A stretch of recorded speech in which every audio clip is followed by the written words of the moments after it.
आदरणीय उपस्थित शिक्षक वृंद, जैसा कि अभी भाषण का विषय है विद्यालयों में कला एवं संगीत पढ़ाने के फायदे।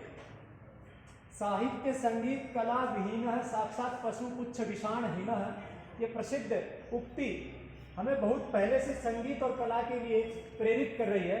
और कला का, संगीत का क्या लाभ है एक विद्यालय में आने वाले बच्चे के जीवन में, उसका जीता जागता उदाहरण हमारी हर प्रस्तुति के बीच में कला के द्वारा दी जाने वाली एक छोटी सी घुट्टी हमें एक अलग प्रकार की उमंगें सब में फैला देती है। ये कला का एक सीधा साधा सामने प्रस्तुत एक उदाहरण है। दूसरा, इस सभागार में हम बैठे हैं, उस सभागार में फैली हुई चारों तरफ, बिखरी हुई चारों तरफ जो नाना प्रकार की कला है, इसमें प्रवेश करते ही मन प्रफुल्लित हो गया। अगर ये न लगी होती तो किस प्रकार के भाव होते, और ये लगने के बाद हमारे मन में किस प्रकार के भाव हैं। ये जो भाव हमारे मन में उत्पन्न हो रहे हैं, यही लाभ विद्यालय में कला और संगीत पढ़ाने का बच्चों के ऊपर प्रभाव जाता है। मैं ऊपर की हवाई बातें न करते हुए धरातल की बातों से आपको कुछ बताना चाहता हूं कि इस हमारे विद्यालयों में पढ़ने वाले बच्चों का स्तर क्या है और समाज के अंदर नौकरियों का स्तर क्या है। अगर आर्थिक दृष्टिकोण से भी देखें तो प्रत्येक बच्चा 12वीं के बाद नौकरी नहीं प्राप्त कर सकता। यदि वो विद्यालय के अंदर नाना प्रकार की कला और संगीत में यदि दक्ष हो जाता है तो उसे नौकरी, उसे व्यवसाय की आवश्यकता ही नहीं होगी। वो अपने आप में अनेकों बच्चों को, अनेकों लोगों को रोजगार दे सकता है, जो इस समय की, वर्तमान की सभी सरकारों का एक मुख्य एजेंडा, मुख्य लक्ष्य है कि किस प्रकार से बच्चों को ऐसा स्वावलंबी बना करके 12वीं के बाद विद्यालय से बाहर निकाला जाए जो नौकरी देने वाले ना होकर के, नौकरी लेने वाले ना होकर के नौकरी देने वाले बने। उसका एक ही उपाय है, वो है कला और संगीत। कला में इसका क्षेत्र बहुत विस्तृत है। जो जो कलाएं विद्यालय स्तर पर संभव हो सकती हैं, उन्हीं कलाओं को यदि हम अच्छे प्रकार से बच्चों में उसका बीजांकुरण कर देते हैं, उन कलाओं के प्रति बच्चों को यदि अच्छे से शिक्षित कर देते हैं, तो बच्चा एक सफल जीवन जीता है। जिस प्रकार से समुद्र के अंदर अनंत रत्नों का खजाना होता है लेकिन उसको खोजने वाला कोई कोई होता है, इसी प्रकार से बच्चे के अंदर अनंत क्षमताएं होती हैं। उन अनंत क्षमताओं को इन्हीं कलाओं के द्वारा, संगीत के द्वारा उस बच्चे के जीवन, व्यक्ति अपने जीवन की अनंत कलाओं का, अनंत सामर्थ्य का 2% भी प्रयोग नहीं कर पाता है।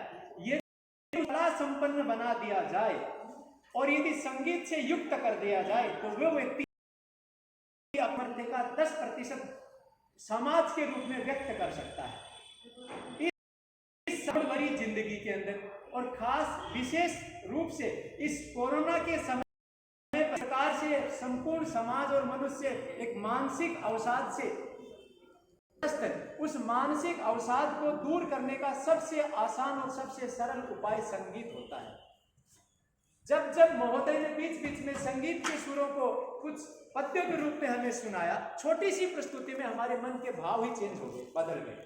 यदि उस पूरी संगीत की एक प्रस्तुति दी जाए और संगीत की प्रस्तुति के द्वारा किस प्रकार से समाज के भाव को परिवर्तित कर दिया जाता है। बहुत से हम ऐसे उदाहरणों को अपने छात्र जीवन में सुन चुके हैं कि फला फला राजा का युद्ध हो रहा था, एक राजा की सेना हारने का नाम नहीं ले रही थी। उसका कारण जब विरोधी सेना ने देखा कि इनके पीछे एक कोई संगीतकार है जो ऐसा संगीत बजा रहा है कि उसकी सेनाओं में वो बहादुरी का जज्बा उत्पन्न हो रहा है कि एक एक सैनिक 10-10 सैनिकों को मार रहा है। एक संगीत की कला।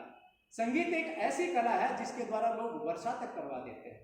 और संगीत के द्वारा सामाजिक समरसता, समाज के अंदर होने वाली जो भी घटनाएं हैं उनका साक्षात संगीत के द्वारा दर्शन हमें देखने को मिलता है। संगीत के साथ नाना प्रकार की कलाएं, जैसे चित्रकला है। इस चित्र को मैंने अभी चित्र नीचे देखा, मेरा मन इतना हुआ कि मैं इसको वापस लगा दूं, इतना सुंदर चित्र है। इसी प्रकार से हमारे विद्यालयों में पढ़ने वाले इतने अच्छे चित्रकार कुछ बच्चे हैं कि उनको देख के लगता है कि जो हम इंडिया गोस्ट टैलेंट के अंदर जिनके चित्रकला को देखते हैं वो हमारे बच्चों में, सैंड आर्टिस्ट, हमारे बच्चों में इतनी अनंत कलाएं हैं। यदि हम उनका जिस प्रकार से कुछ गोताखोर समुद्र से कुछ रत्नों को निकाल पाते हैं, इसी प्रकार से हम कुछ बच्चों में संगीत और इस कला के उस रत्न को यदि हम प्रकट कर देंगे तो ये जो आज का हमारा टॉपिक है और इस प्रतियोगिता रूपी यज्ञ की जो पूर्णाहुति है उसमें बोलना मेरा सार्थक होगा कि हम अपने विद्यालय स्तर पर होने वाली चित्रकला, संगीत कला, नृत्य कला, इसके साथ में जो मिट्टी के द्वारा हम कलाओं को विद्यालय स्तर पर जो करवा सकते हैं, यदि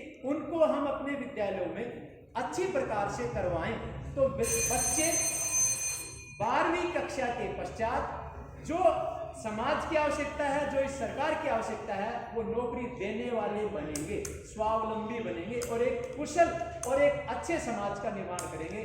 धन्यवाद। स्वागत।